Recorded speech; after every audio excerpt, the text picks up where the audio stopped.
শুদ্ধ ব্লগলৈ স্বাগতম জনাইছোঁ। আজি বাহিৰত সাংঘাতিক গৰম, এতিয়া 36-37 চেলচিয়াছ চলি আছে। গৰমত মানুহ ওলাব নোৱাৰি, সোমাব নোৱাৰি। আৰু আমাৰ আজি দুপৰীয়া আহাৰ হিচাপে আমি পইতা ভাতৰ যোগাৰ কৰিছে মিছেছে। কি সুন্দৰ পৰিৱেশন। প্ৰথমতে দেখাব বিচাৰিছোঁ, এয়া পইতা ভাতৰ হেৰি কৰি আছে, ভিজাই থোৱা হৈছে। যোৱাকালি ৰাতিয়ে প্ৰস্তুতি। তাৰপিছত এনেধৰণে মাছ ফ্ৰাই, ডিম, কণী আৰু লগত পিঁয়াজৰ সৈতে মেথি গুটি ভাজি দিয়া হৈছে, আৰু লগত দিয়া হৈছে আলুৰ ফ্ৰাই, আৰু লগত পকৰি এইটো, আৰু ভেন্দি ভাজি, আৰু এইটো দালিৰ বটা।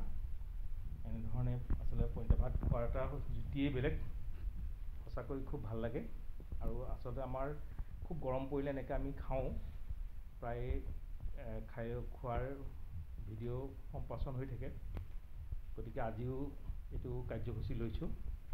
গতিকে আপোনালোকে কোনে কোনে পইতা ভাত ভাল পায় এই ভিডিঅ'ৰ জনাবলৈ নাপাহৰিব। আৰু ভিডিঅ'টো ভাল লাগিলে ছাবস্ক্ৰাইব কৰিব, লাইক কৰিব আৰু কমেণ্ট দিব। ধন্যবাদ। আজিলৈ আহোঁ।